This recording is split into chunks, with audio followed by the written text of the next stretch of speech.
जसं आपण मोठं होत जातो, जसं आपल्याला वेगवेगळीकडनं मदतीचा ओघ येतो, कधी 2 लाखाचा पुरस्कार, कधी 1 लाखाचा, कधी लता मंगेशकरांच्या हातनं पुरस्कार.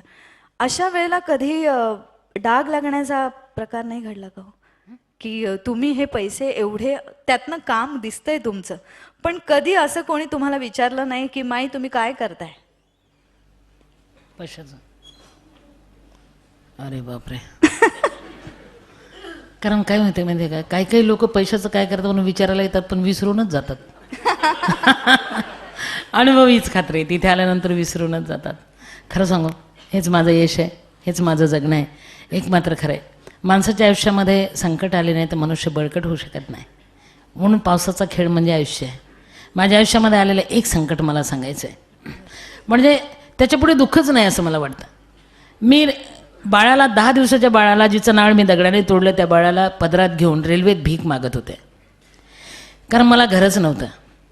पतीच्या नातलगांनी गणागोताने हाकलल्यावर आईकडे आले. आईने पण हाकलल्यानंतर जाऊ कुठे. वय फक्त 20 वर्षाचं, 21वावं सुरू झालं होतं आणि 10 दिवसाचं बाळ जवळ घेऊन फिरले, पाय दुखायला लागले. 4 भिंतीचा आडोसा मिळाला नाही म्हणून रेल्वे उभी होती, त्यात जाऊन बसले. रेल्वे सुटली. मला घरच नव्हतं, कुठे उतरायचं तेही निश्चित नव्हतं. रेल्वे चालत होते, मी चालत होते. लक्षात आलं मला भूक लागली, बाळाला दूध हवं आहे, काय करू.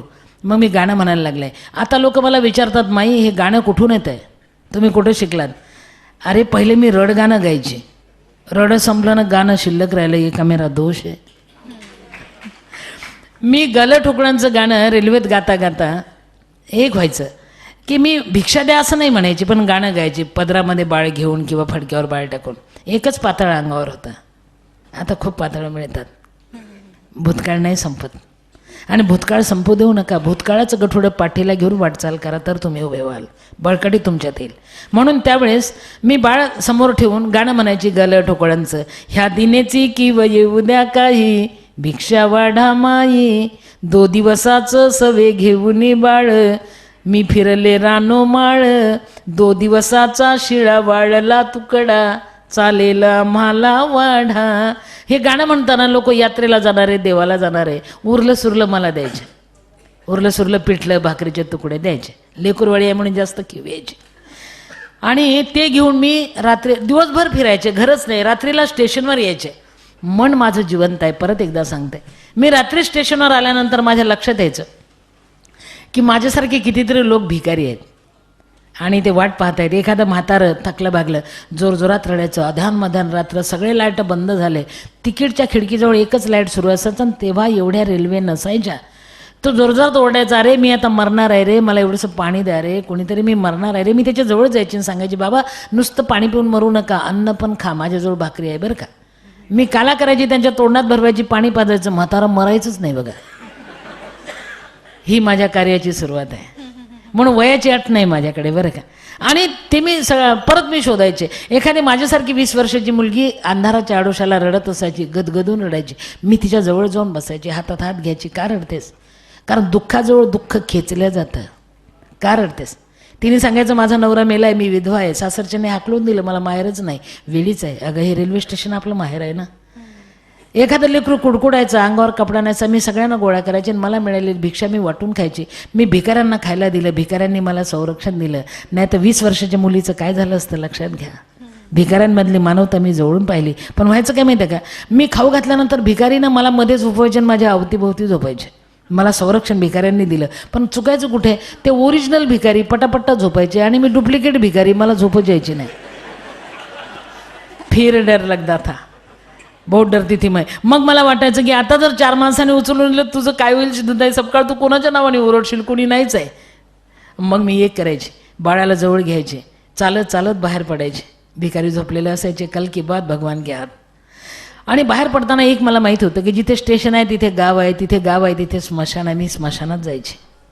ह्या घटनेने मला घडवलं. लक्षात ठेवा, मला जर सगळं सावलीच मिळाली असते तर उन्हाचे चटके काढले नसते. मला चटके बसले, त्यामुळे दुसऱ्यांचे चटके पटकन काढायले. मी रात्री स्मशानात जायची आणि लक्षात यायचं, जिंदाबाद स्मशान. कारण माणसं मेल्याशिवाय स्मशानात जात नाही. रात्री भूताच्या भीतीनं कोणीच येत नाही. आपणा बाप कमाल.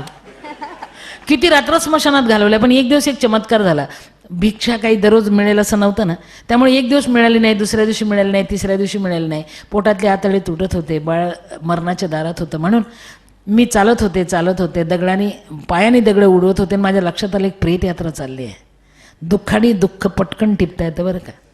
गरिबा घरचं प्रेत होते. गरिबाच्या प्रेत यात्रेला जास्त लोक नसतात. प्रेत चाललं होतं, मी त्यांच्या मागं चालले होते आणि माझ्या लक्षात आलं त्यांनी विसावा दिलाय. आमच्या विदर्भात विसावा देतात. मी विदर्भाची लेकबाळ म्हणून मला विदर्भाचं लेकबाळ असल्यामुळे अभिमानही वाटते. गोपालकृष्णाला पोरीची कमी नव्हती तरी त्यांनी रुक्मिणीच पळवली विदर्भाचे. हे विदर्भ जरा खतरनाक बात आहे. म्हणून मी विदर्भामध्ये विसावा देतात तसा विसावा ते देतील असं पाहत होते आणि त्यांनी विसावा दिला. गरीब घरचं प्रेत ओंजळभर पीठ आणि 100 रुपये टाकला. मला काहीच नाही, ते पीठच दिसायला लागलं. मी अजून घाबरले की ह्या लोकांना जर मी दिसले ते मला हाणतील. ही बाई आपली कोणी नाही, मागं काय येतं जादू टोना वगैरे वगैरे असतं ना खेड्यात. म्हणून मी झाडाच्या आडोशाला बसले. प्रेत यात्रा विसावली.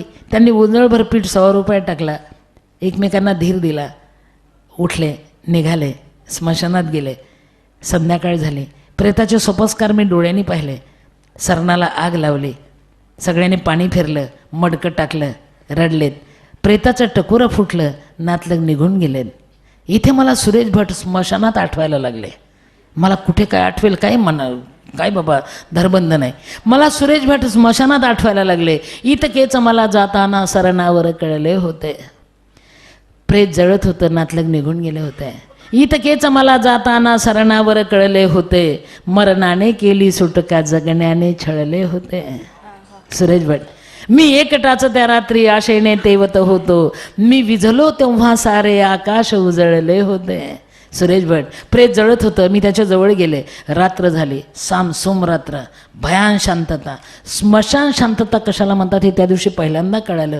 आणि एक सांगू, जाता जाता मी एक केलं. ते टाकलेलं गोंधळभर पीठ आणि 100 रुपये मी पदरात बांधून घेतला. बाबा ह्या जगण्याने मला अनाथांची माय व्हायला शिकवलं. मी स्मशानात गेले आणि लक्षात आलं फुटलेल्या मडक्याचे तुकडे पडले होते. कधीतरी पाऊस येऊन गेला असेल, पाणी होतं एका तुकड्यात.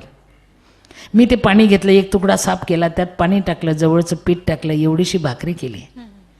भूक उगी बसत नव्हती ना. आणि जळणाऱ्या प्रेताचेच निखारे ओढले. ती एवढीशी भाकरी त्यावर शेकली, भाजली, तोडून तिथेच खाल्ली. आता पंचपक्वान्न लोक खायला देतात, पण तेव्हा तोडून खाल्लेल्या भाकरीची चव आयुष्यात परत मिळाली नाही बाबा.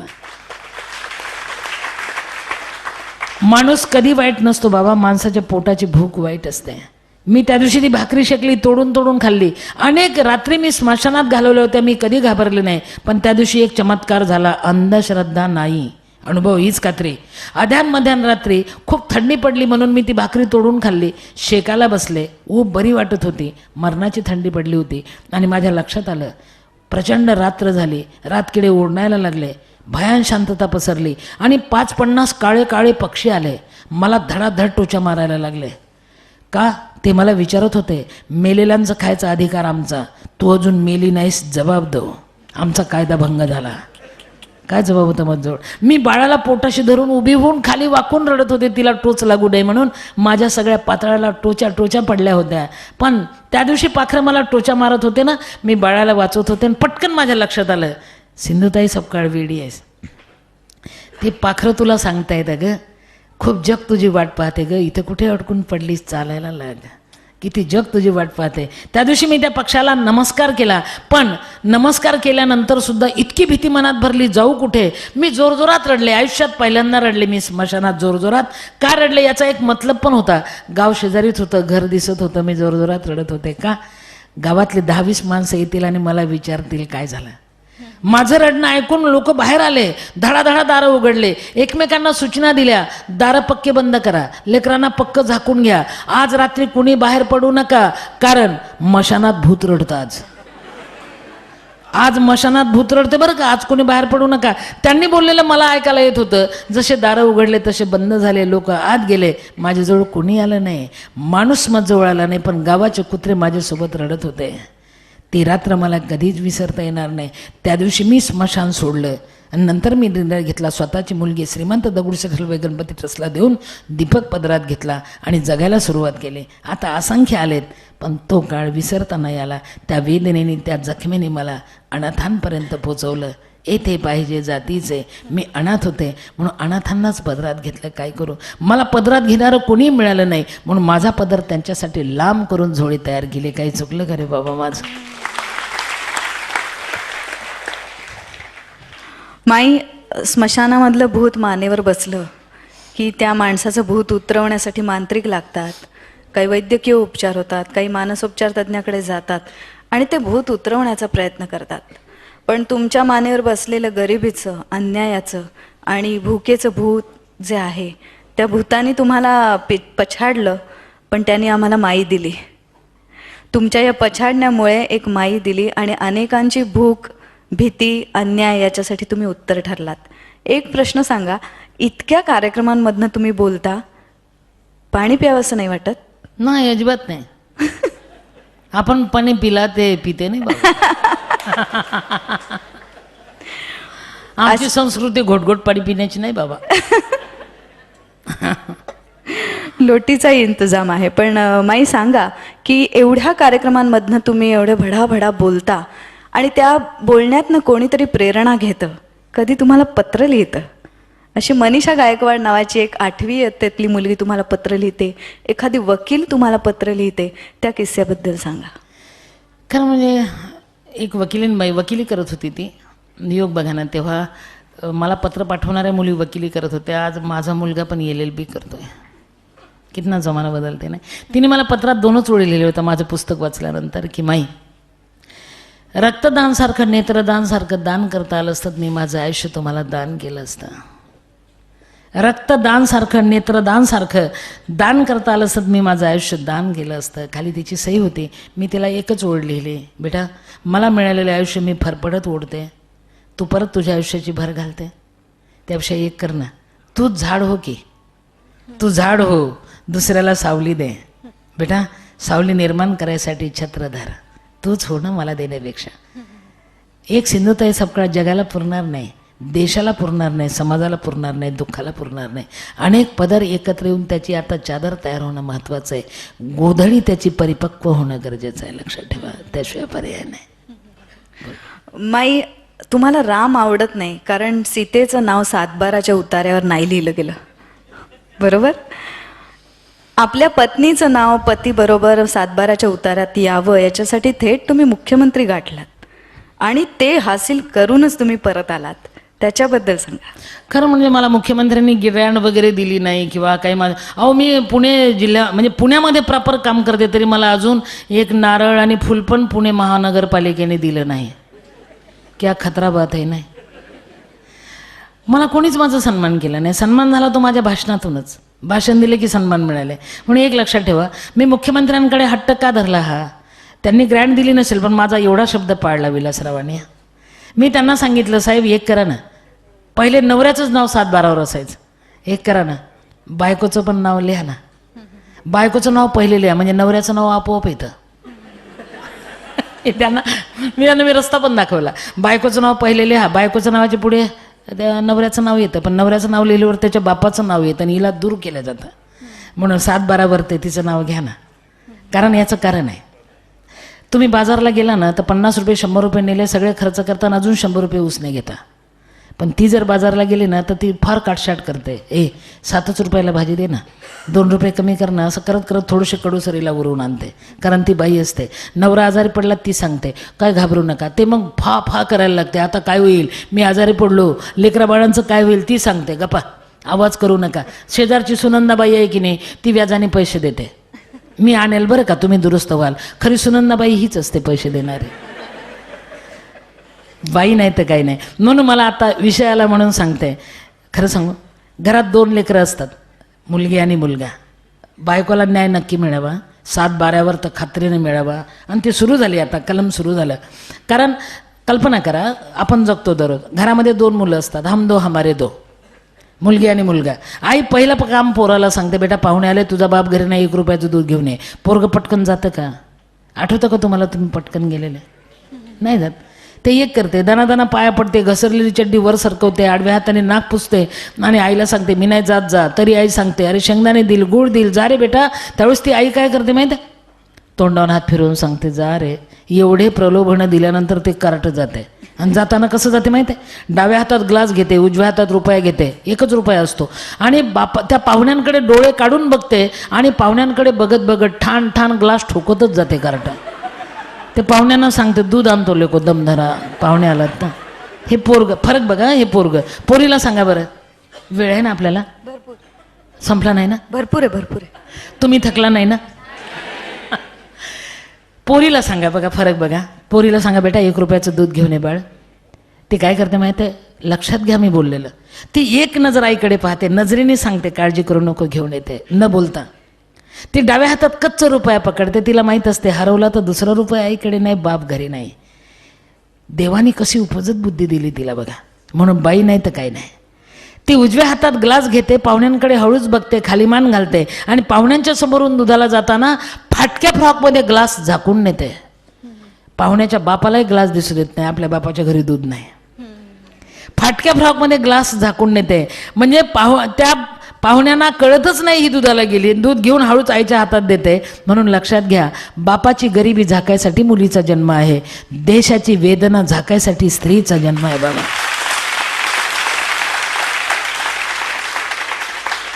म्हणून आता या निमित्तानं तुम्हालाही सांगते, विचारते की तुम्ही पण घरी कधीतरी बायकोला थकलीच का म्हणत जा ना. किती नवरे म्हणतात थकले. बाया हो, हात वर करा बरं. टिंब टिंब रिकाम्या जागा भरा. कधीतरी मला असं वाटतं तुम्ही तिला थकलीस का म्हणत जा. पण थकलीस का म्हणताना एक अट आहे बरं का, माणुसकीने म्हणा. परवाला मी भाषण सांगितलं, थकलीस का म्हणा. आणि झालं काय माहितीये का, एक मोठाच्या मोठा पेहलवान उठला, निफाडला भाषण होतं. ताडताड घरी गेलं. त्याला वाटलं सुबह शीघ्रम आजच प्रयोग करून टाकू. ताडताड घरी गेलं. बायकोला म्हटला इकडे ये. ती घाबरतच आली. म्हटला तुझ्या आईला, तुझ्या थकलीस का? खरं सांगा, असा ट्रिपल पोलिओ दिल्यावर ती थकल का? म्हणून सांगायचं असेल तिला ना तर ए हळू रे, सांगायचं असेल ना तर तिला जरा प्रेमाने सांगा ना, मग फायदे बघा ना. खरं सांगू, असं म्हटल्यानंतर ती नाही हो कोसळेल.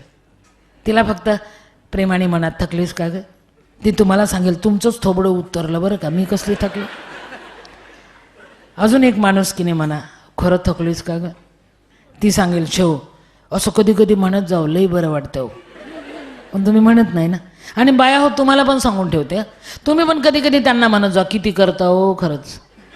अरे खोटं खोटं का होईना, बोमला फायदे होतात ना.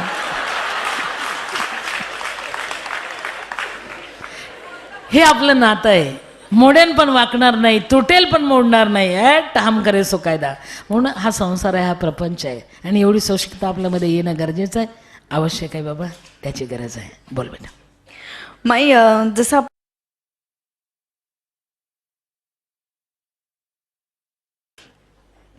तुम्हाला मी वनवासी हे आत्मचरित्र लिहावं असं तुम्ही बोलताय इतक्या दिलखुलास, आणि तसंच ते शब्दात सुद्धा आलंय पुस्तकात. कदाचित तुम्हाला आधी पाहिल्यामुळे ते वाचताना मी तुम्हाला डोळ्यासमोर आणत होते. पण मला सांगा की हे असं शब्दबद्ध करावं, हे सगळं वेगवेगळे अनुभव आहेत तुमचे, ते शब्दात मांडावे, हे तुम्हाला कोणी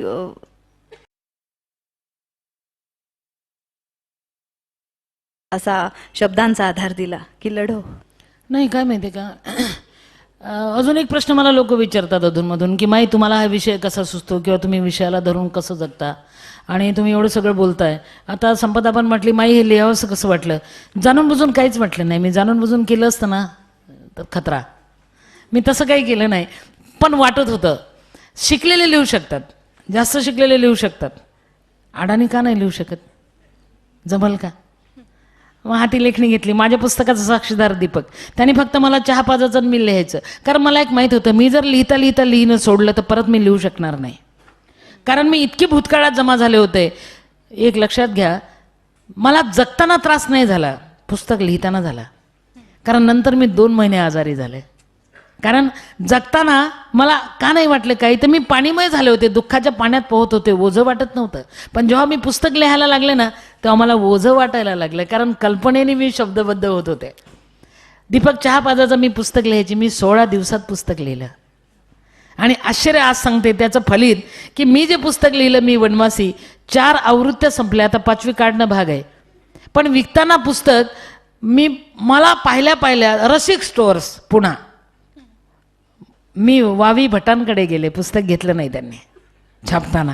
लिहिलं तर खरं, दिनकर गांगलांनी माझं पुस्तक घेतलं नाही, माऊस प्रकाशनाने घेतलं नाही, कुठल्याही प्रतिथेशांनी माझं पुस्तक घेतलं नाही. कारण अवतार पांडुरंगा कुणालाच खरं वाटत नव्हतं मी पुस्तक लिहू शकते, त्यामुळे नको ब्याद. मी पुस्तक माझं कुठे छापलं माहीत आहे?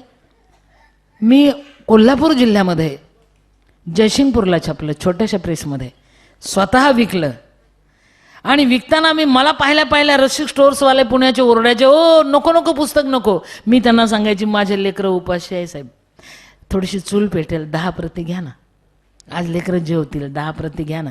40% द्यावं लागेल साहेब, 40च घ्या, अजून 2 42 घ्या, पण माझ्या लेकरांना जेव द्या, माझं आयुष्य तुम्ही घ्या, लेकरं जेवतील. असं करून मी पुस्तक वाचलं. आता तेच पुस्तक माझं कर्नाटकात 10वीच्या अभ्यासक्रमाला आहे. मी लिहिलेलं पुस्तक कर्नाटकात 10वीच्या अभ्यासक्रमाला आहे. त्यामुळे कर्नाटकाच्या साहित्य संमेलनाचे मला फार निमंत्रणं असतात. अजून महाराष्ट्रातलं निमंत्रण मला साहित्य संमेलनाचं आलं नाही, पण आता जे निमंत्रण आलं ते विश्व साहित्य संमेलन अमेरिका, हम जाने वाले है बाबा अभी.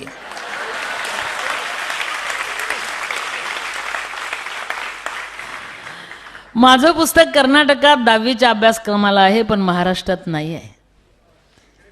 काय हो सन्मान नऊवारीचा.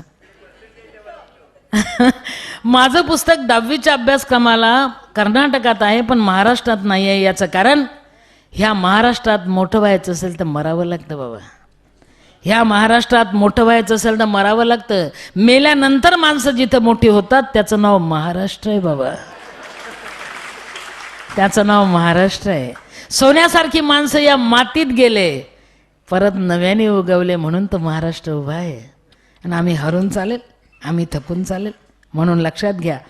याच अनुषंगाने एक प्रश्न आलाय म्हणून सांगते. तुम्हाला सायकल माहीत आहे का? सायकल, पॅडल मारायची सायकल. सायकल म्हणजे आपला संसार आहे. सायकलला चाकं किती? जोर से बोलो. 2. पती आणि पत्नी किती? 2. आता एक ठराव पास करू, पुढचं चाक तिला द्यायचं की तुम्ही घ्यायचं? तुम्ही घ्यायचं. अरे तुम्ही नाही म्हटलं तरी आम्ही तुम्हालाच देऊ. कारण जर पुढचं चाक आम्ही घेतलं ना तर तुमच्या मागच्या चाकावर लक्ष ठेवता येत नाही, गडबडी हो सकते पीछे के पीछे.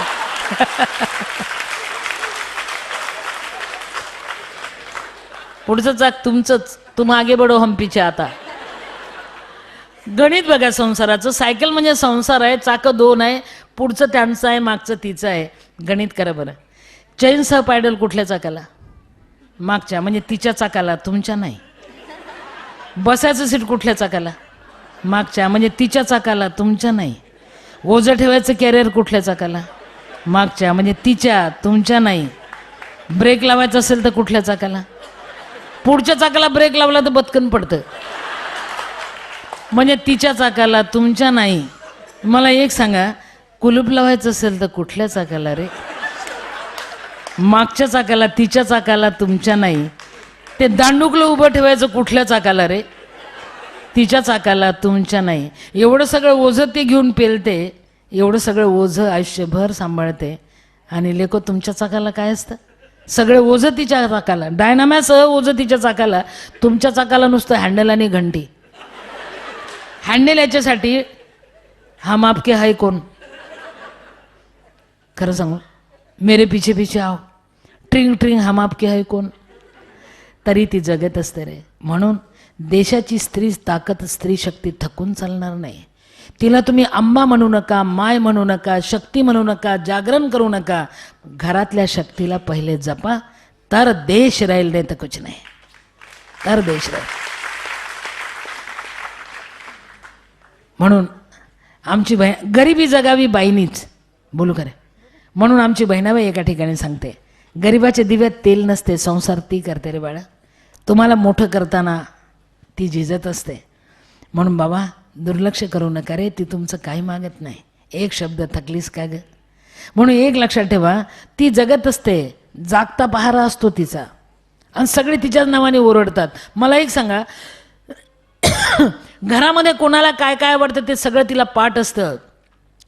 तिला काय आवडतं ते कोणालाही माहिती नसतं. तिला काय आवडतं ते कोणालाही माहिती नसतं. म्हणून आमची बहिणाबाई सांगते, नाही दिव्यामध्ये तेल कशी अंधारली रात, तेल मिळे एकदाच नेली उंदरानं वात, वात केली चिंदुकाची तेल दिव्यात पडल, सापडे ना आग पेटी घोड इथंही अडल. आग पेटीच नाही, ती शोधते, प्रयत्न सोडत नाही. याचं नाव स्त्री. सापडली आग पेटी आग्या वेताळाची लेक, आली आली हाती काडी नाड्या नवसाची एक, शिलगली आग काडी ज्योत पेटली पेटली, अंधाराला घाबरून तीही विझून गेली. शेवटी अंधार. म्हणून बाया हो, उठा आणि पेटा. दोन फायदे होतील. तुमचे रस्ते तुम्हाला दिसतील. मुठीत घ्यायचा प्रयत्न करेल त्याला चटके बसतील. कालच वादळ आलं, मला सांगून गेलं तू बोलावलंस म्हणून, पण आयुष्याची जळालेली राख, इकडे तिकडे उडण्यापलीकडे काहीच घडलं नाही. म्हणून राख होऊन उडू नका, धगधगत राहा. तुमच्या उजेडाची देशाला गरज आहे, लक्षात ठेवा. देश नाही तर कुछ नाही, आणि देशाची कुणाला आठवणच नाही. शोकांतिका खंत. बोल बेटा. कोणतंही चिन्ह राजकारणात उभं राहताना आपल्या मागे उभं राहतं किंवा आपण त्या चिन्हाच्या मागे जातो. सिंधुताईंचं सायकल हे चिन्ह नाही, लक्षात घ्या. हे त्यांचं जीवनसार आहे. त्यांच्या आयुष्याचं जगता जगता त्यांना कळलेलं समीकरण आहे. आणि म्हणून त्या सायकलीचा विचार आयुष्याच्या दिशेने करताना त्यात उपलब्ध असलेल्या सगळ्या गोष्टींची चांगली सरमिसळ झाली तर आपण पुढे जाणार आहोत, इतकं घ्या. हे मी कशाला सांगायला पाहिजे, नाही का माई?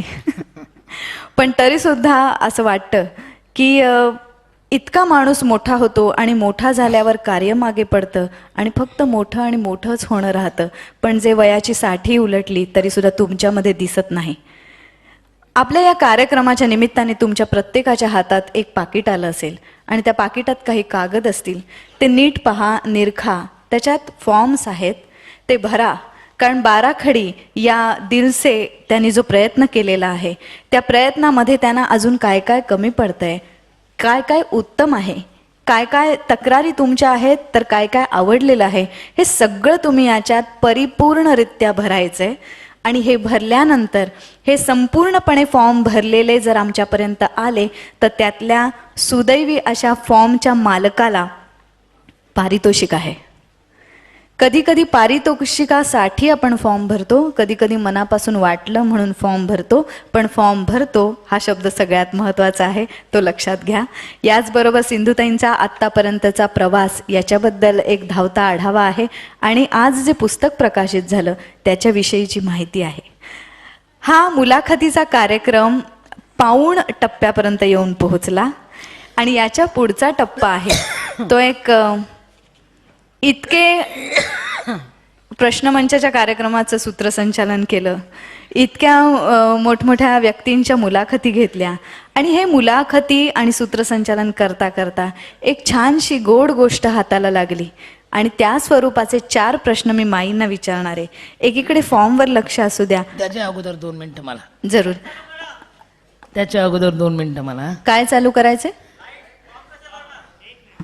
फॉर्म तुम्ही हातात काढलेत, हातात घेतलेत, आता लाईट लावा. मी 2 मिनिटं घेते अगोदर. खरं सांगू, माझ्या 14 मुलांना ग्रँड आहे.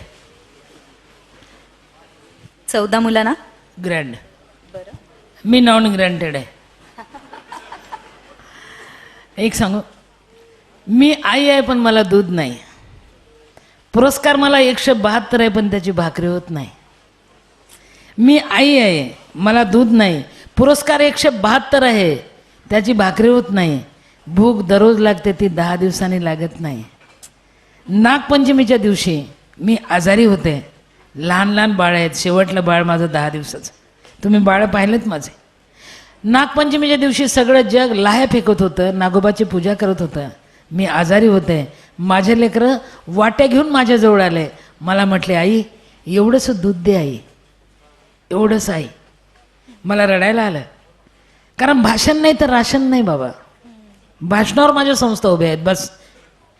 मला रडायला आलं, मी रडायला लागले. माझ्या लेकरांनी वाट्या खाली ठेवल्या, मजजवळ आले, माझे डोळे पुसले आणि मला म्हटले, आई रडू नाही आई, आपल्याला भूकच नाही आई, आपण उद्या जेवू आई, आपण उद्या दूध पिऊ आई, आपल्याला भूक नाही आई, रडू नाही आई, रडू नाही आई.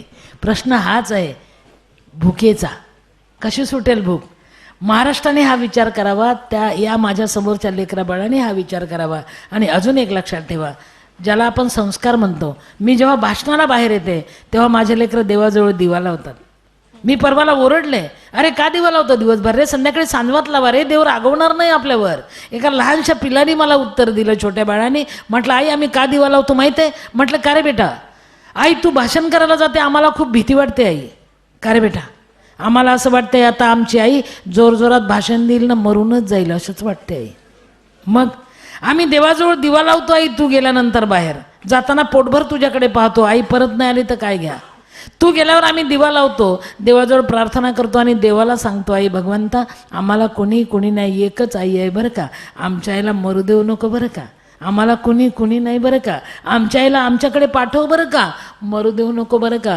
असं आम्ही देवाला सांगतो आणि दिवा लावतो आई. पण तू जाताना लावलेला दिवा तू परत येईपर्यंत विझू देत नाही आई. का माहीत आहे? देवाजवळ दिवा जळते म्हणजे आई जिवंत आहे असं वाटतं ग माय. आम्ही दिवा लावून वाट पाहतो आई, लवकर लवकर ये आहे.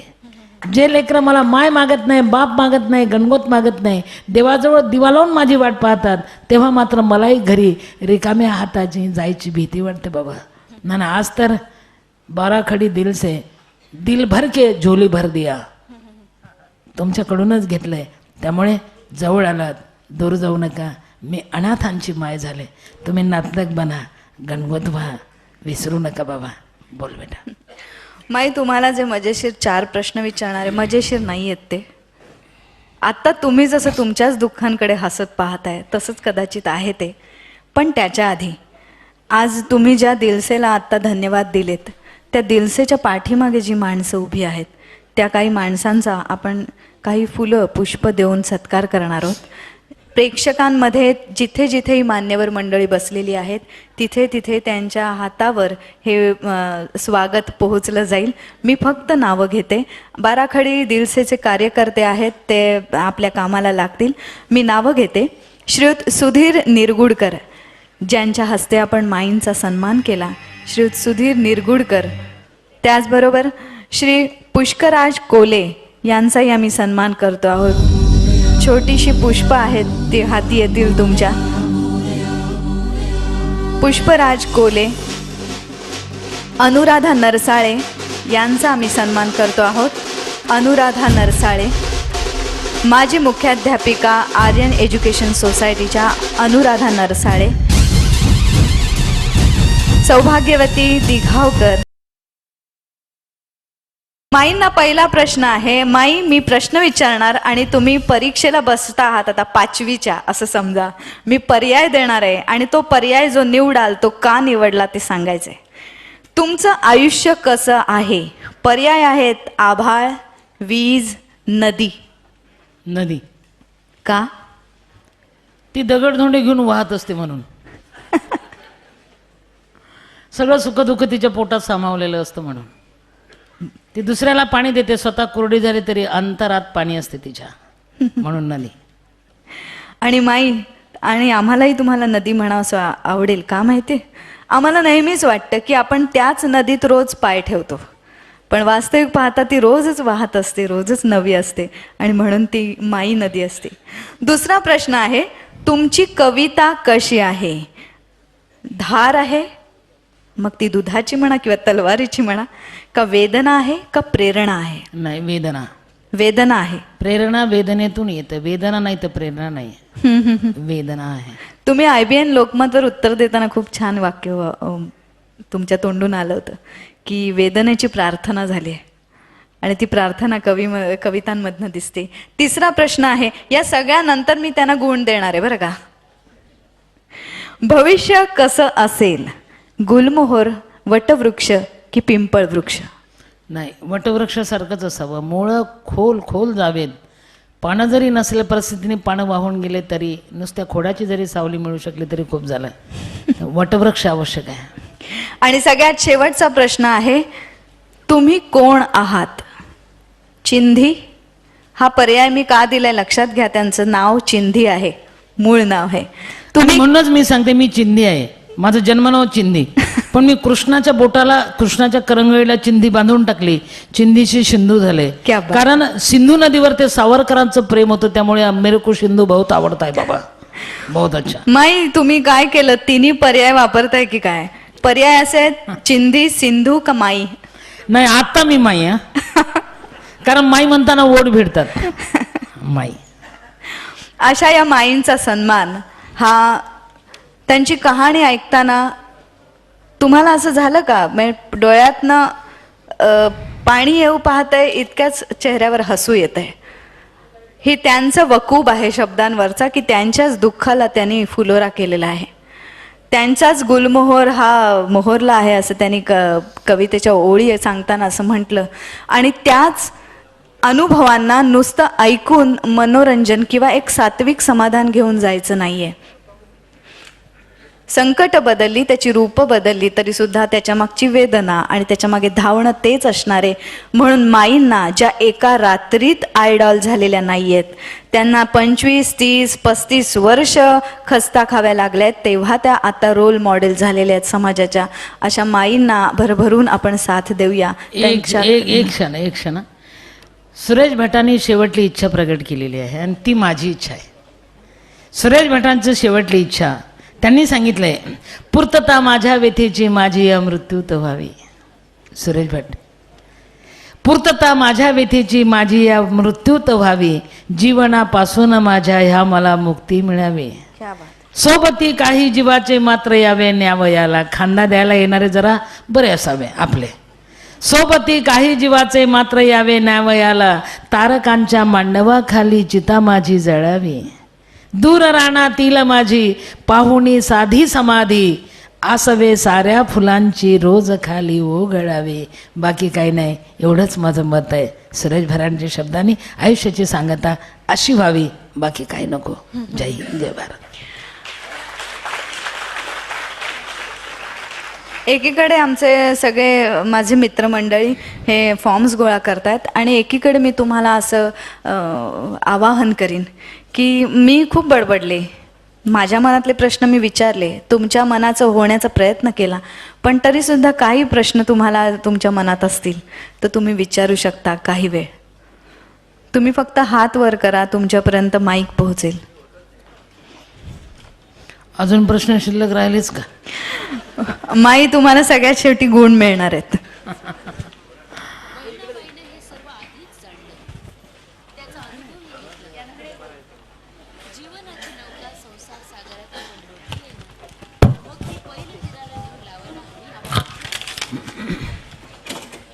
माई, तुम्हाला नमस्कार. प्रश्न एवढाच विचारायचा आहे की तुमची जी कमी शिकलेल्या आहात परंतु कवयित्रीसारखं बोलतात आणि समोरून बहिणाबाईच गाते की काय असा एक अभाव निर्माण होतो, पण अशी माई आमच्या आज जीवनात आली त्याबद्दल धन्यवाद. आणि दुसरा मला प्रश्न असा करायचा आहे की खरोखरच तुमच्या स्मृतीला, तुमची जी ज्ञानगंगा आहे आणि जी तुमची स्मृती आहे ती अतिशय चिरंतर आहे आणि ती स्मृती इतकी आम्हाला भावून गेली, मनाला स्पर्श करून गेली की तुम्ही बोलताना तुम्ही बोलत राहो आणि आम्ही ऐकत राहो, एवढं आम्ही भारावून गेलो. धन्यवाद. बाळ, तुझ्या प्रश्नाचं उत्तर एकच आहे. तू रडत रडत बोललीस. खरं सांगू, आसमानची चव खारट असते, गोड नसते. आणि तुझे अश्रू बाळ हीच माझी ऊर्जा आहे, ती कधी कमी पडणार नाही. तुमच्या आसमानची ऊर्जा मला ताकद देणारी आहे ना, त्यामुळे हम जिंदाबाद आहे. पुढचा प्रश्न आपण कमीत कमी शब्दात विचारूया आणि माईंकडनं जास्त शब्द ऐकूया. एक छोट्या मुलाचा हात वर येतोय. प्रश्न विचारायचे. बोलू मी? माईक पोचलाय. हा, मोठा मुलगा आहे. माई, नमस्कार. नमस्कार. मला बऱ्याच दिवसापासून तुम्हाला भेटण्याची खूप इच्छा होती आणि ह्याचं पूर्ण श्रेय बाराखडीला जातं आहे. पहिल्यांदा मी त्यांचे सर्वप्रथम आभार मानतो. आणि मला तुम्हाला अगदी एक फक्त साधा प्रश्न विचारायचा आहे की आता ह्या तरुण वयामध्ये सुद्धा लोक एवढी निराशवादी होत असतात, तर तुम्ही आता तुमच्या ह्या वयात हा जो तुमचा सगळा उत्साह आहे किंवा ही जी तुमची अजून जगण्याची प्रेरणा आहे किंवा तुम्हाला जे अजून काही काही करण्याचे जे तुमचे जे काही प्लॅन्स आहेत, तर त्याची एवढी सर्व तुम्ही शक्ती आणता कुठनं, ती ताकद आणता कुठनं आणि तो उत्साह ह्या सगळं तुम्ही कुठनं आणता, ह्याच्याबद्दल मला आणि मला इथे जमलेल्या सर्वांनाच खूप कुतूहल असावं. तर त्याचं सपोज उत्तर. धन्यवाद. ये तो खतरनाक बात है. तुम्हाला अजून एक आढावा देते मी की मी आज इथे मुंबईत आहे, एक भाषण करून आले मी. यशोदाला पुण्यात भाषण टोकून इथे आले. आता इथे भाषण करून उद्याला ठाण्यात भाषण करेल आणि परवाला म्हणजे उद्यालाच रात्रीला मी पुण्यात जाईल. परवाला 5 तारखेला मी दिवसभर रात्रभर प्रवास करेल. 6 तारखेला मी यवतमाळला आहे विदर्भामध्ये. 7 तारखेला मी लाखांदूर भंडारा जिल्ह्यात आहे. 8 तारखेला पुण्यात आहे. 9 तारखेला दसरा करेल पोरांच्या सोबत. 10 तारखेला मी कोल्हापूरला आहे. 11 तारखेला मी बेळगाव हुबळीला आहे. 12 तारखेला मी पुण्यात येणार आहे. म्हणजे 22 तास कंटिन्यू प्रवास करते. गाडी माझेच पोरं चालवतात. आता पोरं मला विचारायला लागले, आई तू कधी थकणार आहेस. पोरं मला विचारतात, आई तू कधी थकणार, कारण ते थकतात. आई तू कधी थकणार आहे. खरं सांगू, थकायची आठवणच नाही रे, थकायची आठवणच नाही. बोल. माझा प्रश्न आहे, आपण विदर्भातल्या त्या चळवळीमध्ये मंत्र्यांपर्यंत पोहोचल्या, पण त्या प्रश्नाबद्दल आम्ही वाचले, पण आपल्या तोंडातून ते ऐकायचं. अरे बापरे, आता मंत्रालयात घालू नका ना रे मला. मंत्रालय नाही, ते प्रश्न काय होता मंत्रालयाचा. काही चारण्यावर. अरे चिखलदराला गेले होते, काहीच काम नव्हतं म्हणून लोकांसाठी मी लढा देत होते. कारण तिथे टायगर प्रोजेक्ट होतं, लोक जखमी होत होते. गाईला पैसे मिळत होते, मांजराला पैसे मिळत होते, कुत्र्याला पैसे मिळत होते, माणसाला मिळतच नव्हते. ते मिळावे म्हणून मी झगडा देत होते आणि आता ते मिळायला लागले. तेव्हा जखमी झाले तरी लोकांना मिळत नव्हतं. आता ओरबाडलं तरी तहसीलदार जाऊन विचारते, ए तुम्हाला काही झालं का सांगा, पैसे मिळतात पैसे मिळतात. एवढं झालं बेटा. त्यांच्या दुःखावर फुंकर घालावी म्हणून मी ते केलं, माझ्यासाठी काही नाही. आता या प्रश्नोत्तरांना थोडंसं स्टॉपवॉच वापरूया. असू दे असू दे. मी थकले नाही, असू दे. तुम्ही माई थकणार नाहीच आहात, पण तरी सुद्धा आमची माई थकेल की काय असं पोरांना वाटणारच ना. जसं दीपकला ममताला वाटलं तसं आम्हालाही वाटणारच आणि तो स्वल्पविराम नक्की द्यायला पाहिजे. या सिंधुताई सपकाळ म्हणजेच आपल्या सर्वांच्या माई, या माईंच्या तोंडून त्यांनी सोडवलेल्या समस्या, त्यांच्यावर झालेला अन्याय वगैरे वगैरे वगैरे आपण ऐकलं. अशाच कितीतरी व्यक्ती, फक्त स्त्रियाच नाही पुरुषसुद्धा, अशा कितीतरी व्यक्ती आपापल्या परीने आपल्या क्षेत्रात खूप मोलाचं काम करत आहेत आणि त्या प्रत्येकाचा आढावा घेण्याचा आपण बाराखडी दिलसेतर्फे प्रयत्न करणार आहोत. या पुढच्या वाटचालीमध्ये या सर्वच कार्यक्रमांना तुम्ही साथ देणं हे आग्रहाची मी विनंती करेन तुम्हाला. आणि याची सुरुवात आपण माईंच्या शब्दांनी केली. जसं आपण बाहेरचे सारख्या चिठ्ठ्या येतात. 1 मिनिट हां. एक प्रश्न आलाय, विशेष सांगू का, मी 60 वर्षाची होईल आता 14 नोव्हेंबरला, पूर्ण 60. पण मला अजून ब्लड प्रेशर नाही, मला शुगर नाही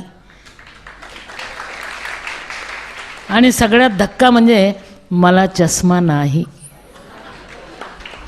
म्हणूनच माझ्या चिठ्ठ्या पटापट आधी माई वाचतायत, किंबहुना त्यांना तिथून लांबून सुद्धा त्यातला अर्थ दिसतंय हे मला कळतंय. माई तुम्ही वाचा. तोपर्यंत या कार्यक्रमाच्या उभारणीसाठी, कारण कोणत्याही मोठ्या गायकाला बोलवून एक इथे धमाका करायचा, कोणत्याही नृत्यांगनेला बोलवून धमाका करायचा, ही कार्यक्रमाची आज बैठक होत चाललेली आहे. आणि असं असताना दिलसे बाराखडीला असं वाटलं की आपण काहीतरी समाजाला प्रेरणा देणाऱ्या व्यक्तीसाठी कार्यक्रम करूया आणि त्यांनी असा हा प्रवाहाच्या विरुद्ध पोहून कार्यक्रम केला आहे असं मला वाटतं. त्या सर्वांची मी नावं घेते आणि आपल्या खणखणीत टाळ्याने त्यांचं स्वागत झालं पाहिजे. रमाकांत, एवढं थांब ना उत्तर देता. बाराखडी नंतर याला म्हणजे प्रश्न असा आहे की सगळे पुरुष एका होतात व सर्व स्त्रिया एका होतात, श्रेष्ठ कोण? खरं सांगू, बाई श्रेष्ठ. याचं कारण सगळे पुरुष हौदामध्ये बुडून बुडून टाकले, ठीक आहे, मरतील वाचतील, पण काही दिवसांनी संपतील. आमच्या बाया पण संपतील. पण वाचलेल्यांमध्ये 10-20 बाया जिवंत असतील किंवा नसतील, पण त्या आतमध्ये दाबलेल्या बायांमध्ये 5-50 बाया गरोदर असतील, त्यांना 10-5 पोरं होतील, याने तुमचं खानदान बंद, हमारी औलाद शुरू. इसलिए बाई श्रेष्ठ. माईंनी परवा एका मुलाखतीत छान उत्तर दिलं होतं की आत्महत्या करणारा शेतकरी आहे, शेतकरीण आपल्याला ऐकू आली का? याच्यात स्पर्धा नाही आहे, याच्यात कोण श्रेष्ठ कोण कनिष्ठ ठरवायचं नाही आहे, पण जी जिद्द, जी सहनशीलता. नाही, जी अजून लवचिकता. एक बरोबर आहे, तिने मुद्दा काढला संपदाने की ही बाई श्रेष्ठ काय, त्याचं उदाहरण, ताजं उदाहरण की आत्महत्या करतात शेतकरी, जगणं शक्य नाही म्हणून मरतात, त्यांची बायको मरते का? आज तुम्ही पेपरला वाचलं शेतकऱ्याने आत्महत्या केली, त्याच्या बायकोने आत्महत्या केली असं कधी वाचलं? काय असतं तिच्याजवळ? प्रचंड गरिबी, उघडं अंग, थकलेले सासू सासरे, रडणारे लेकरं, तापणारं पाणी, पुसलेलं पांढरं कपाळ, गेलेला नवरा, मागं उरलेले दारिद्र्य, तरी ती लेकरांची माय होते, सासू सासऱ्यांना पदरात घेते, संसार शक्य नाही तरीही चालवते, म्हणूनच ती मोठी. आता मेलेल्या शेतकऱ्यांचं कौतुक करणं थांबवा, त्यांच्या बायकाने जो डोलाला सांभाळला ना त्यांचं कौतुक करा, त्यांना मोठं करा. कौतुक हाच त्यांच्या आयुष्याचं सार आहे, कारण त्यांनी प्रत्येक मुलाचं प्रत्येक मुलीचं कौतुक केलं आहे आणि म्हणूनच त्यातले आता इतके नावाजलेले व्यक्ती समाजामध्ये पाहायला मिळणार आहेत. आणि असंच कौतुक आपण बाराखडीच्या आमच्या शिलेदारांचं करणार आहोत. मी नावं घेते पटापट.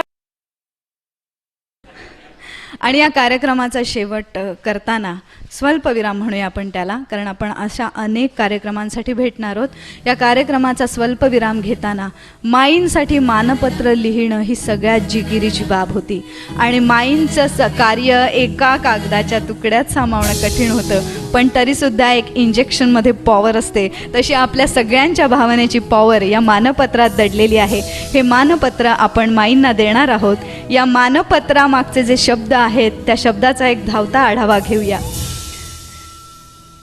निखाऱ्यावरी दुर्दैवाच्या पडली चिमणी पिलं, कवटाळूनी हृदयासी त्यांना मी आईचं प्रेम दिलं.